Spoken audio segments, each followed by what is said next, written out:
They're alcoholic drinks, much more cheaply than most other clubs do.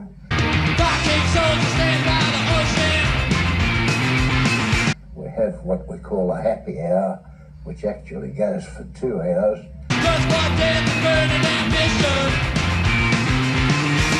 Every afternoon when the drinks are very cheap, and we put that on for all day Saturday.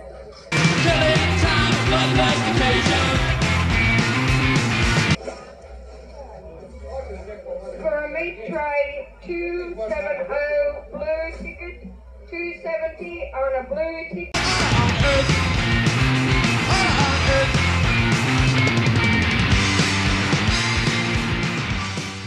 Hi everyone and welcome back to my channel. Today I wanted to talk to you about the Sydney Trade Union Club, located at 111 Foveaux Street, Surrey Hills. Not there anymore. I did go and see where it was and, see whether there were any traces of its past. It's on the corner of Little Riley Street, and there's lots of, just residential homes and small businesses, and I've come here because I'm interested in finding where the old location of the Sydney Trade Union Club is. So I have found it from my research. It's 111 Foveaux Street, and just panning it around, there it is there. It looks like it's a hair salon. There's a beauty bar there, and up there lots of apartments. So 111 Foveaux Street, location of the old Sydney Trade Union Club. I wasn't around at the time, or I was too young. I was in high school when it was the popular, trade union club that hosted lots of bands. So yeah, unfortunately wasn't around, but I have heard some fantastic stories. So unfortunately not anything that I could see. It was, I guess, snapped up by developers. I think it closed in about 1988, and the site currently now has apartments and I think a couple of businesses. I think if you start losing touch with young people, you've had it. That's what it's all about. They're our future, aren't they? I was able to find a documentary that was made by some film students. I think a guy called George was in charge of it, and yeah, it was really interesting. It pretty much, just had really old footage.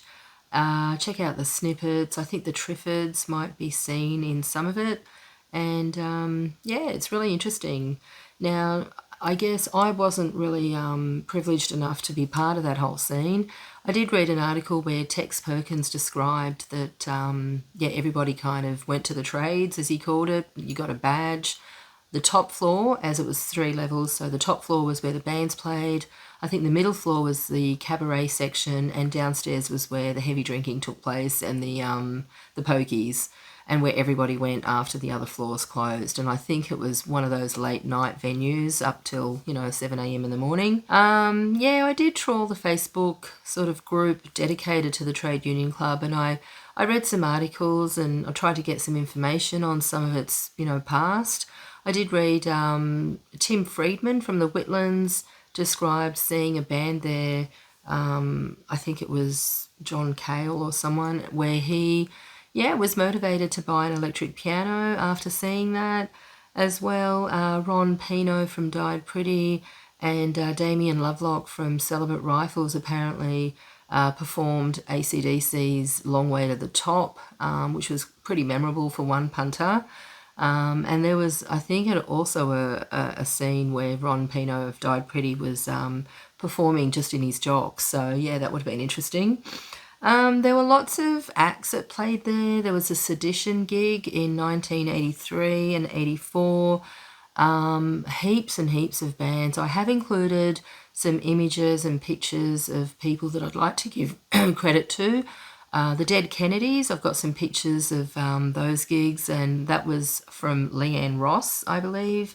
As well, Joy Cornish, I've included some Celibate Rifles pictures of hers, and the dyed pretty ones are from Joan Coots.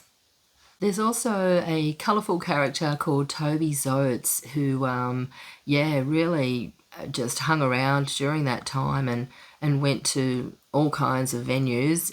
So I did want to sort of mention him because I've recently purchased one of his books.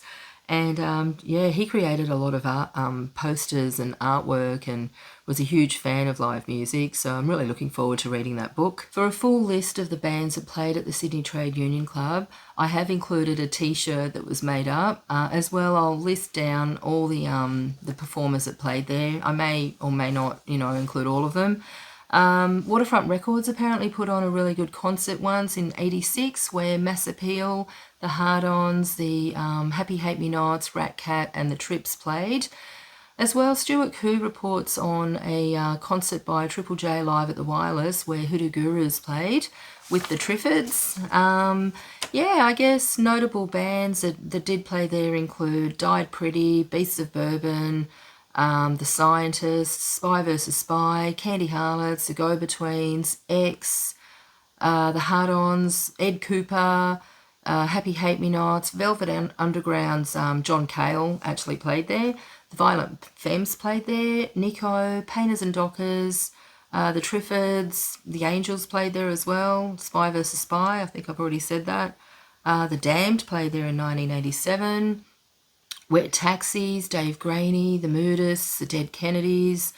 I think I've mentioned the birthday party, Nick Cave's birthday party. And the Celibate Rifles, lots and lots of bands. I think Midnight Oil played there as well. Just a really interesting place. Dave Faulkner from the Hoodoo Gurus quotes that their second gig was supporting a band called the XL Capris, and on the same bill that night was the Divinals at the Trade Union Club.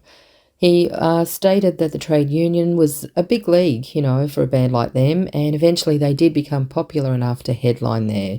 He also says it was a great cultural hub where a lot of the time you could hang out with your friends and continue to watch bands, and that was how their weekends would begin. I think the main reason that I wanted to, do this video is basically to record and document a time and a place where a whole bunch of people just got together, enjoyed themselves, and just reveled in the amazing period that was the 80s, where you could go and see a band every night of the week and just hang out with your friends and enjoy the music, whatever kind of music it was, whether it was punk, indie, rock and roll, pop. There was always something on, in Sydney in particular. So I did want to record and just, put it out there on YouTube, and hopefully people that are out there who may, have memories can have a look at some of these images and just enjoy and, feel a bit nostalgic about it. So thanks for watching. Like and subscribe if you haven't already. Cheers. Changes take place, and of course the club just became to me another club where poker machines and that sort of thing became an important function of the club. I never had much time for poker machines in clubs of any description, but yet on the other hand, the clubs only survived because of the poker machines.